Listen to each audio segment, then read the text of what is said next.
I am alive to witness this masterclass, this performance, this level of perfection. This was not just a win, this was outclassing. Guardiola was outsmarted, outclassed, and outperformed by a coach who was managing Middlesbrough in the Championship. Let that sink in. We didn't just beat Manchester City, we kept our third clean sheet against a Manchester City side that scored 12 goals in their last 2 games. We used City to push ourselves back into the top 4, and let's be very honest here, if not for offside, this game could have easily ended 5-0, with 3 goals ruled out. If this means nothing to you, then that's fine, but let me tell you clearly, this means the world to me. Michael Carrick just delivered a total tactical masterclass, and many fans didn't even understand what they were watching. The moment the lineup dropped, I saw people shouting, "How can he bench Cunha for Dorgu?" without understanding what Carrick was actually doing and why he did it. Most fans are obsessed with the formation on paper, but football is played in-game, not on paper. The formation you see before kickoff is only a starting shape, a base that adapts into multiple systems during the match. Carrick understood that perfectly, and in this video, I am going to break down this masterclass in a very clear and simple way so everyone can understand exactly what he did. Please give this video a like, subscribe to the channel, and let's dive deep into this unbelievable performance. Now on paper, the formation is a 4-2-3-1, and this is the default setup, the starting point. But this is where many people miss the whole picture. In this formation, Dorgu and Ahmad are the real catalysts. They are the key pieces that allow this system to morph into different shapes depending on the phase of play. This setup is primarily defensive, but the beauty of it is how quickly it can turn into an attacking structure within seconds. That flexibility is what made this setup so effective. Out of possession, the idea is very clear and very disciplined. Dorgu and Ahmad drop in alongside Casemiro and Mainoo, forming a solid midfield 4. At the same time, Bruno Fernandes and Mbeumo stay higher up the pitch, becoming the first line of pressure against Manchester City. Once this happens, the shape automatically turns into a 4-4-2 without the ball. This allows us to stay compact, close passing lanes in midfield, and force City into areas where we can control them better.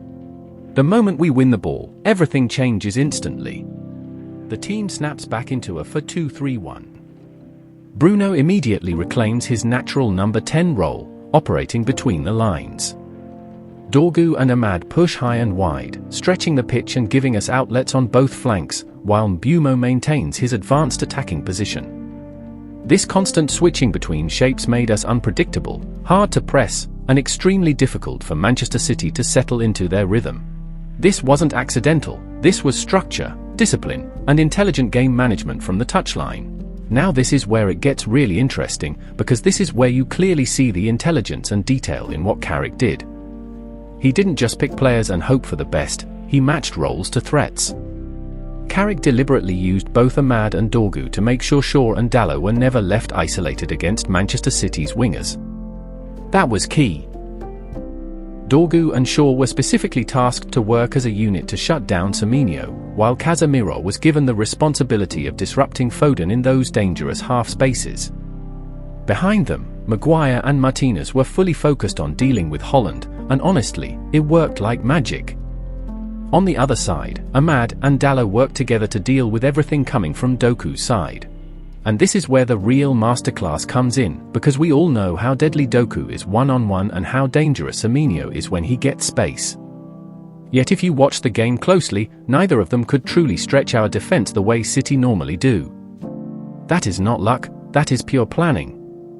Manchester City's entire attacking structure is built around their wingers creating chaos, isolating fullbacks, and opening spaces for runners in the box. By keeping the wingers quiet, Carrick effectively kept City quiet. That alone tells you how deep this game plan was.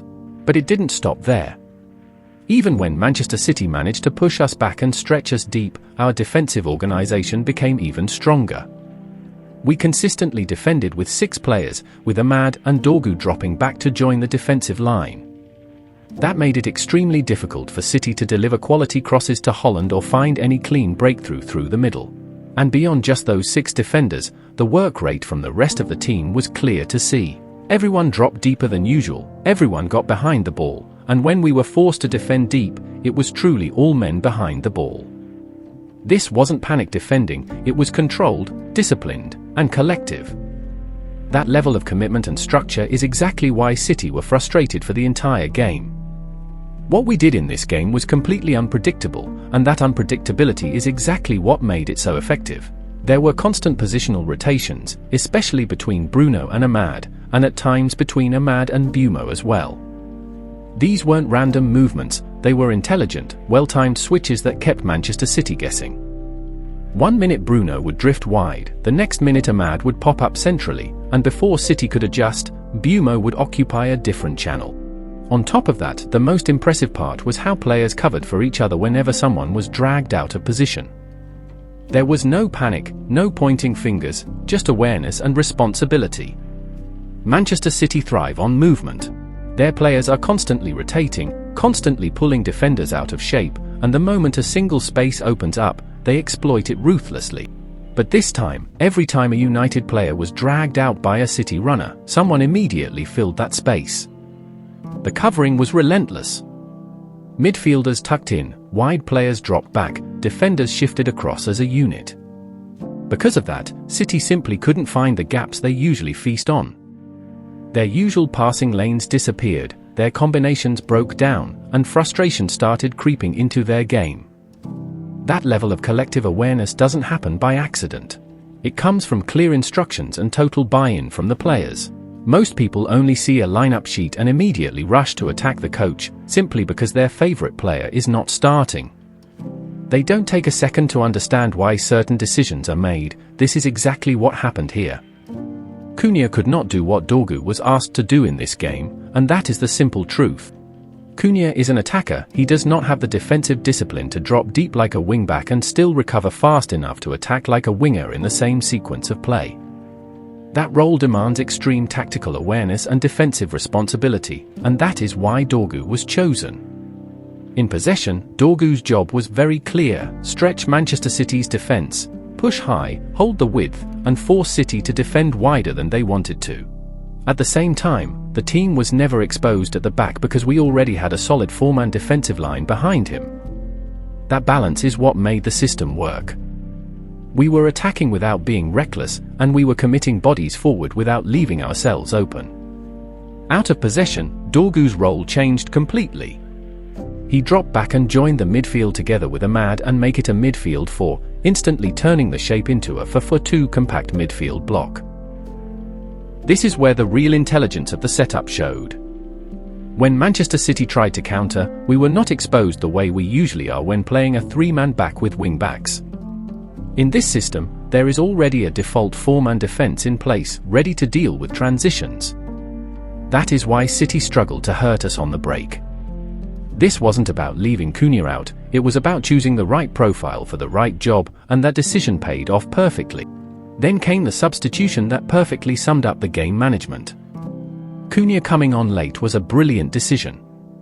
He was introduced at the exact moment City were starting to tire, and his role was clear: stretch their defense, help us keep possession, and give the tired legs around him a platform to progress the ball up the pitch. And he didn't just do that, he executed it to perfection. He carried the ball with confidence, relieved pressure, caused City problems in transition, and then topped it all off with a beautiful assist to double the lead. That moment wasn't just about quality, it was about timing, control, and understanding the flow of the game. It was the final touch on a performance that was built on intelligence, discipline, and collective effort. This was a complete and total masterclass, and this right here is exactly what it means to play a Manchester derby at Old Trafford. You do not come to Old Trafford and get anything easy. You come here and you suffer, you struggle, you cry, and you are made to feel the weight of history. This stadium is not a playground, it is not a joke, and today it reminded the whole football world of that truth. From the first whistle, you could feel it, this was different. The intensity, the aggression, the desire to win second balls, the hunger in every challenge, it all screamed Old Trafford. The players understood the assignment. They showed grit, they showed fight, they showed passion, and most importantly, they played for the badge. Everyone stepped up, every single one of them. And yes, even Dalot, when a player plays well, you give them credit, no agenda, no bias. Today he played well, he stayed disciplined, he did his job, and he kept Dorgu quiet. That deserves respect.